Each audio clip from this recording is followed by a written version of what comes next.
MC from Chicago. He's worked with some amazing folks like Griselda. Like bro really is like in his bag. And he reached out to me because the artist Rufus Sims, who's also built with like Griselda and Vic Spencer and some also amazing other individuals, he reached out to me to build. And again, this is them coming to me on like my photography and, building with my creative agency on social aesthetics. And so Water was like, yo, man, like I got this project I'm working on. I would love for you to be, in the studio with me and Dr. Mindbender. And vibe. And I'm like, okay, cool, bro. And this is what I've done with artists a lot in like the past 2 years because of my creative agency. So when we met up, we were just chopping it up about the music scene and like, how the Chicago hip hop scene in Chicago, like people be trying to play us like we don't exist when again we have contributed so much to the existence of what is mainstream in the industry, even in this very moment. And again, what's happening in Chicago musically is like it's very much so on the level of what took place in the blog era or the Renaissance era, as we call it. And so Water was like, "Yeah, man, I'm finna do this this show." He didn't even tell me who he had lined up. He was just like, I got a lot of my homies coming through, and so like, mind you, I had just met bro, so I'm like still learning who he is. You know what I'm saying? So I'm more in awe because again, like he's rapped with a lot of my favorite MCs from Chicago. You know what I'm saying? Like, and again, I've been in this industry or in this scene since I was like 17, 18. I'm 32 now. So it was like, I'm just like, man, this dude is like, his resume is crazy. And so, again, the fact he even asked me to host it, I was just like, man, like I'm down. And so he didn't even tell me about the flyer or who was on it. I dare say until he actually dropped it. And, I dare say even in this very moment, I'm still processing myself just how important shows like this are going to be moving forward in 2024, just because we're really showing not just, the continuation of uplifting hip hop, from last year's 50th anniversary, but also like really uplifting that Chicago has so many amazing different sounds and communities that have contributed to the creativity and the art and the culture of Chicago's like just overall steez and character. You know what I'm saying? And so, yeah, like I think ever since, Water let me know what was the word as far as like putting all this together, I'm like, yo, sky is the limit. So, yeah, I think that was probably like the biggest thing as far as like how this event came to be. Yeah, and an incredible, movement and moment in time. You feel the energy as you're rolling through, and we were just at the community function show. There was the industry spitters show put on by GQ the Teacher. AM Early Morning's been bringing Rome Streets and Crime Apple in the last couple of years. There's just more momentum, and I think outward momentum than I've seen in the past. And this the culmination for us as we've been working on 3 years of getting the word out about some of these artists, established artists. As you look at AM Early Morning, as you look at Jujilla, those are season 1 all stars. We hit Heavy Crowns here in season 3. We just couldn't be prouder to see them all share the stage in one night. And let alone the Panamera P, the Rufus Sims, the guys that are coming up, the I Am God, Tyree Hakim, who we just met at the Promontory with GQ a couple weeks ago. Man, and in terms of how many performers and what type of performers, because you've got DJs spinning, you've got beat sets by a number, Dr. Mindbender, who's all over the place producing, and a $5 entry fee, man. That if this show doesn't get packed the house, I don't know what will in Chicago hip hop, man. This is unreal. Yeah, and I think that's the point is like, even in the past 3 years, right? Like a lot of shows in Chicago, I've really just started taking place, you know what I'm saying? Because we're still trying to, figure out what does it mean to be in a pandemic where we're still, figuring out COVID. So like even in the past 2 years, this has been the most, I'd say, live you can get when it comes to shows. So when you think about, again, like you said, people that are on this bill are really legendary. Like you got Stepchild, you have Freddie Olso, you have the Great Thinkers. You know what I'm saying? You have Rashid Hadi. Um, you have all of these heavy hitting people, and you can come and be a part of this moment for $5. Like that's something that is important because we're really trying to evolve when we say that Chicago supports each other. You know what I mean? Like we all can eat, we all can be recognized at the same time. And it's about us as a community pulling together and uplifting the artists that we believe in. You know what I'm saying? Like that's not like what we're doing right now is no different than what was done in New York when it came to like the foundation of hip hop and like even in this very moment, you know what I'm saying? Like for folks that are really still dedicated to the art form. And again, we're talking about Chicago hip hop specifically right now.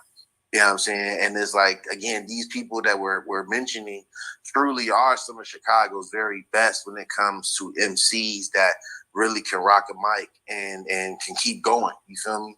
So it's like, touch on that a again, little bit because this is not yeah, your drill. This is not your repetition. exactly. These are street poets, man. These are guys who are sharing their raw emotions on Yeah. stage, getting the club rocking. I mean, these are unbelievable, talented artists. Yeah, and I think that like even you saying that is like that was what made me as a photographer, as a journalist, as a writer. That's what made me want to uh, continue uplifting the art and the history that I know that comes from Chicago. Only because I know that the future depends on it, right? So it's like even when we talk about an individual like Freddie Olso, like we have to realize that individuals like Psalm One, Pinky Ring, you know what I'm saying? Like these MCs have made it possible for us to even exist and do what we're doing right now, and we're only getting better. You know what I'm saying? And I feel like that's the difference between what's happening right now in 2024, whereas maybe 2015, 2017, I don't think we were as connected as we are, and even getting more connected with, just really bringing together a bunch of individuals, like you said, that are truly, truly talented and need to be recognized for their art and their contributions to the Chicago art scene. Yeah, and this is the rare occurrence where the veteran shares the stage with the middle journey, shares the stage with the new emerging. Um, that itself is unbelievable, and the support shown on both ends of the spectrum. Man, I think where that comes from is again like myself, other curators like GQ the Teacher. We've been really working hard to just connect with everyone in the Chicago music scene. Because again, like how you just said earlier, like when people talk about what's hot in Chicago as far as like the next MC, you get maybe the same list of people. You know what I'm saying? And that's been like that for a very long time. And I say maybe in the last 2-3 years, that's been slowly but surely changing, but it needs to be more uplifting. You know what I'm saying? There's no reason why MCs like Freddie Olso shouldn't be as on as a Sexy Red. You know what I'm saying? Like I feel like both of them can exist because you have Sexy Red, who is a rapper, and you have Freddie Olso, who is an MC. You know what I'm saying? And there's a difference. And I think when we talk about real street telling, when we talk about real storytelling, the people that are on this flyer for this event, they are not only that, but they truly are the future of what's coming out of this new wave in Chicago. As far as like you said, like you have artists that are like veterans, and you have artists that are they've been in it for a minute. You know what I'm saying? And it's like they all are coming together, and we all are really sharing resources and really building together. You know what I'm saying? And I think for me, this is something that's even new for me. And I've been in this music scene since 18, 17. You know what I'm saying? Like I've been in this for 10 years. So it's like, for me, this is so different and necessary because it's really changing how we are going to look at the future of the city. So, Yeah, and you talk about the veterans, the torchbearers, the people that got us to this moment, and being able to support what's next. And then you talk about a new wave when we're seeing it across the board, right? You've got Illinois radio, you've got NFO ciphers, Purple Box Mhm. videos. Everything's hitting all at the same time, man. It's a really exciting time to be a part of the scene.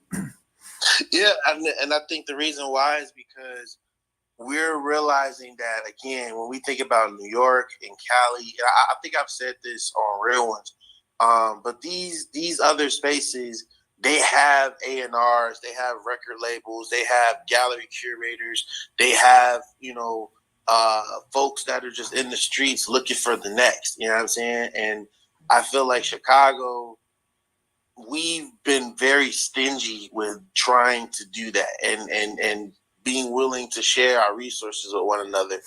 And I feel like this is the first time in a very long time that we're really starting to slowly but surely change that narrative. And I think, even like you said, like all of these platforms that have been coming up, for me, that's why I'm so proud of me being who I am in this scene. Because again, the platform I have on social aesthetics was the Lyrical Lab. You know what I'm saying? And the content that I was creating, got copied, and some other people came and got very rich off of the ideas that I was working on. But I always wanted people to understand that it wasn't an idea, or it wasn't because we were trying to get money.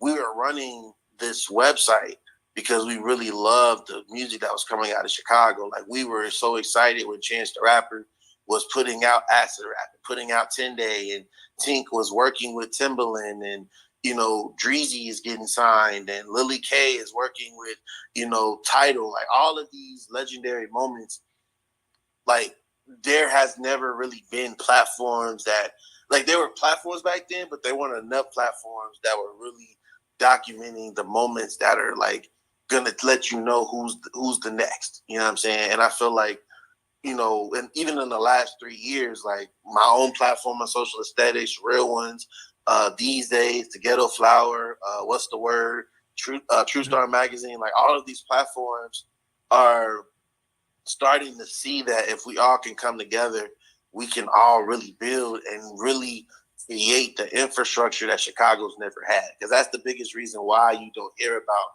record labels and A&Rs in Chicago, because we've never had real infrastructure where we have events where you are learning about how to, be about your marketing and create a rollout for your album or your EP that you're about to drop, or you're really talking through how to create, a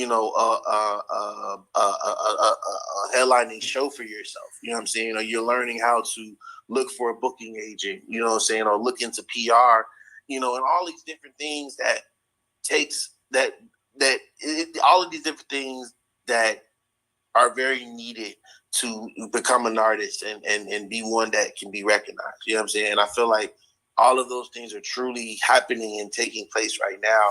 And it almost can't happen fast enough. You know what I'm saying? Like, it needs to happen even more. And I think that's what we're working on. So, And that's a shift. Other hip hop concerts I've been and shows I've been a part of, where throughout the country we're dropping in on these places. They don't feel like an after hours or a networking event. These shows do, and everybody is connecting and sharing resources and turning people on to other talent in the city. And I think that is ultimately lifting everyone higher, and that is something that's felt throughout the room. yeah, and I think the thing about that happening now, whereas maybe even in 2017 or 2018 even, we're doing it because we know that we are the only way we're going to really get the recognition that we deserve. You know what I'm saying? Like, we're not, I dare say, waiting on a Def Jam or a Rock Nation to come to Chicago. Like, we're really trying to create our own recognition and really build with one another. You know what I'm saying? Because I feel like that's the biggest thing I've always realized in my history of doing and being in this Chicago music scene, is that we've never had the resources because we really didn't know who to turn to. You know what I'm saying? We really didn't know who to build with, or I dare say ask to like be our mentor, because those resources were just unattainable. And then it's like, in this moment, we're trying to not only accommodate for the resources we don't have, but we're really trying to uplift each other in a way where it's like you have to uplift Asha Omega because she's building with amazing artists like Thorn and Rizzy Conway and Jazz Star and all of these other artists that again have been in the Let's not hesitate to say Asha Omega is an incredible talent herself. And that's what I I saw mean. her Like at the Asha Industry Omega, Spitter show, and she's an unbelievable performer. Yeah, and like her mentor was Phenom. You know what I mean? And if you look up Phenom, he's mentored so many of the artists that are out here in Chicago right now. You know what I'm saying? Like if you look up Brother Mike, he was my mentor. He mentored so many of the artists that not only are currently in Chicago in this scene, but artists that have like gotten on, like Chance the Rapper and No Name and Femdot. You know what I'm saying? Like Saba, you know what I mean? Like all of this is so connected, and so it's like we're in a space right now where it's like you have to mention Asha Omega and Dialect Trade because these truly are the next. You know what I'm saying? And it's like it is like it's up to us to really uplift the talent that we see. You know what I'm saying? And it's like learning these people's names and learning their music and learning what they represent and realizing that they're not just artists, they're really in the community. And I think that's something that wasn't present years ago. In the community, working professionals, oftentimes carrying a full-time job, creating, performing nonstop. These people are grinders, man. They're trying to make it.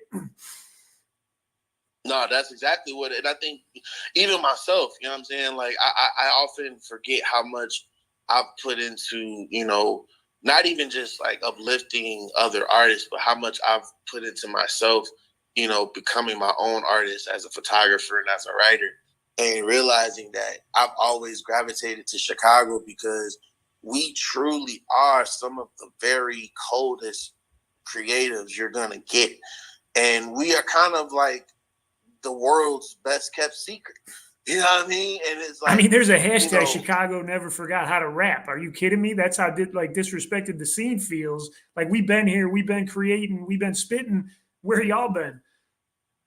And I think that's what's like changing in Chicago right now is that, we are really coming together. And again, like this is no different than what happened with the Native Tongues era. This is no different than when you heard about records with DMX and the Locks and Jay-Z all in one record, you know what I'm saying? Like we are all coming together and realizing that we truly can win building together, you know what I'm saying? And I think that's, again, something for me, I'm even processing because, again, I come from an era where, Chicago wasn't that like together. Like we were really cutthroat. We really caused a lot of harm out here in the name of like trying to get on. So it's like you would get on, but then you move to LA or you move to New York and, we wouldn't hear from you again because you, I guess got rich or whatever have you. But it's like the artists that are working on being the next now, they are very concerned about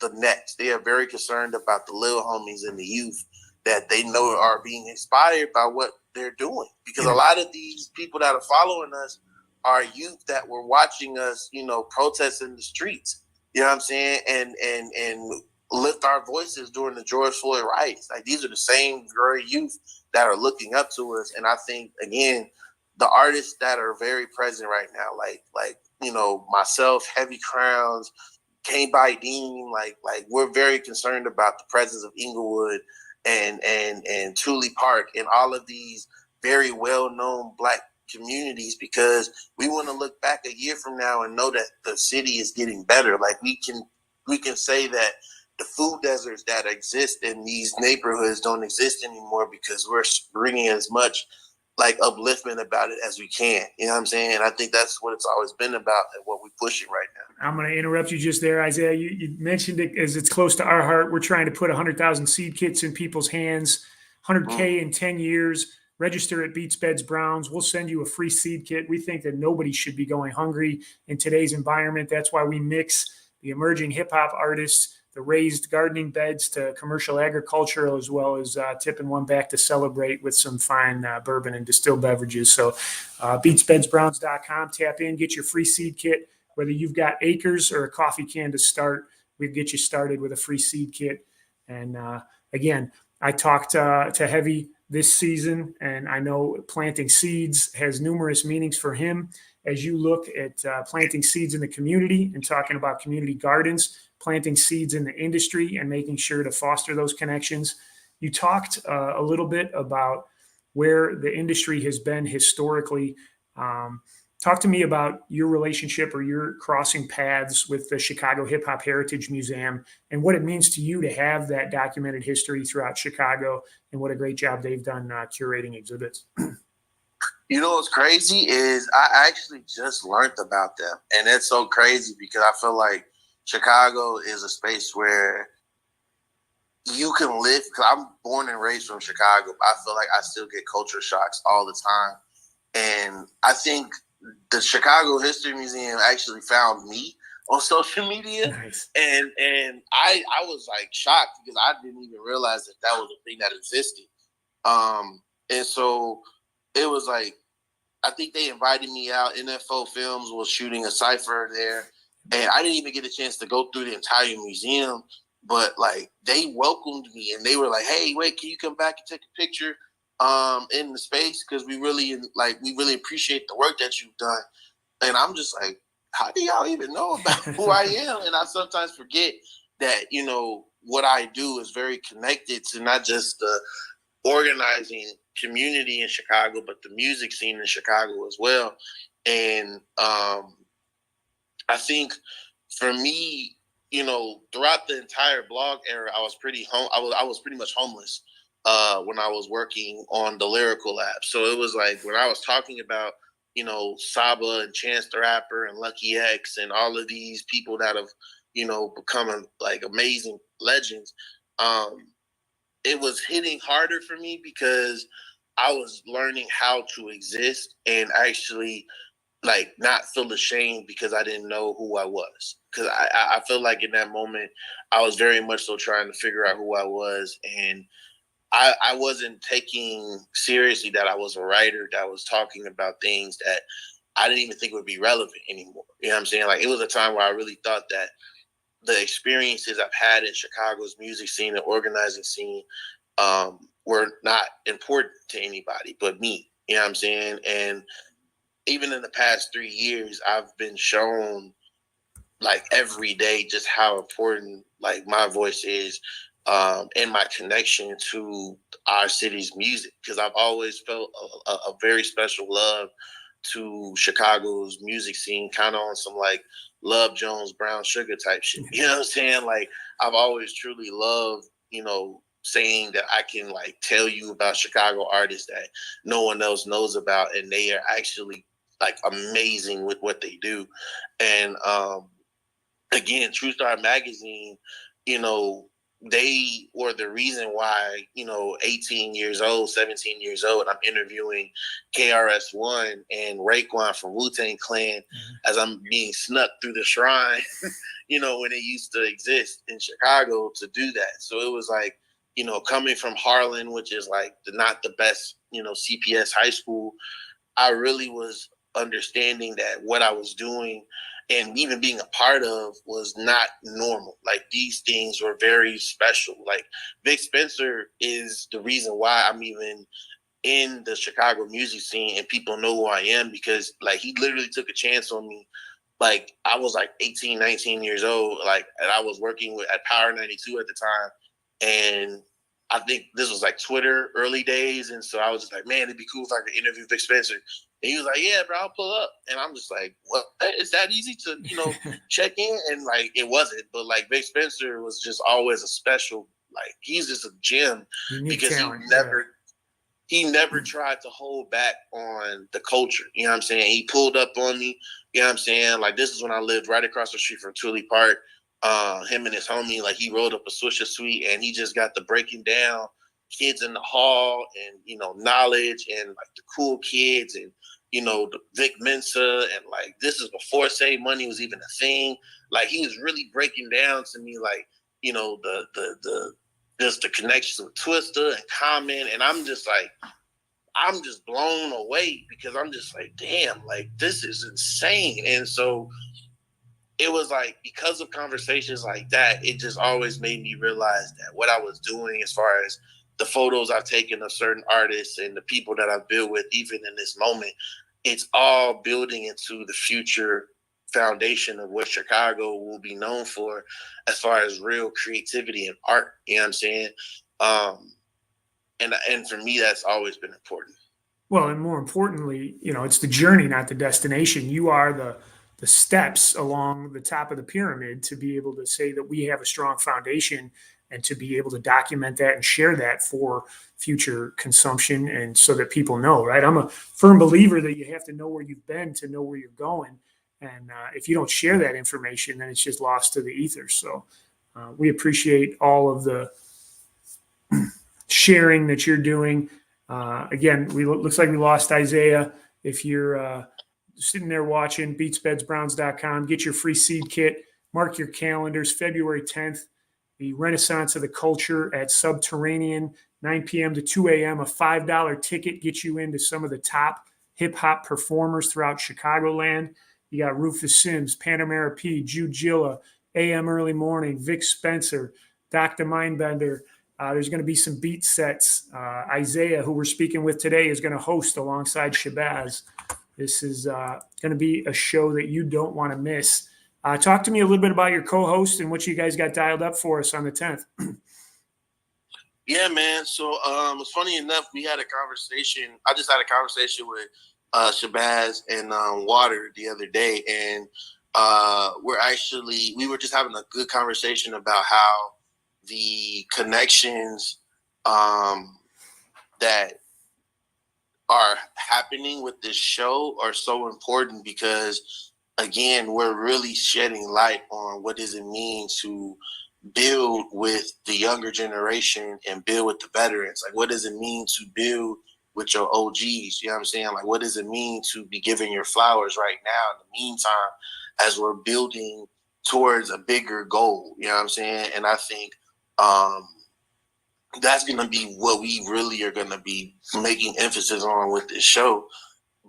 Again, because like you said, it's for $5, and even more importantly, we are really giving y'all a show. You know what I'm saying? And these are going to be raps that mean a lot to these folks. But even more importantly, these artists are telling different sides of Chicago that people don't hear about a lot. And that's what I'm really excited about. Absolutely. Well, we couldn't be more excited to attend the show and watching the run up on social media. Everybody sharing the flyers and hearing more and more about it. We'll be doing a write up in advance of the show to make sure that we help promote. As we close out here, Isaiah, is there anything else you want to share with our audience, or anything else you want to share about the show in particular? Man, we got a lot of stuff coming up.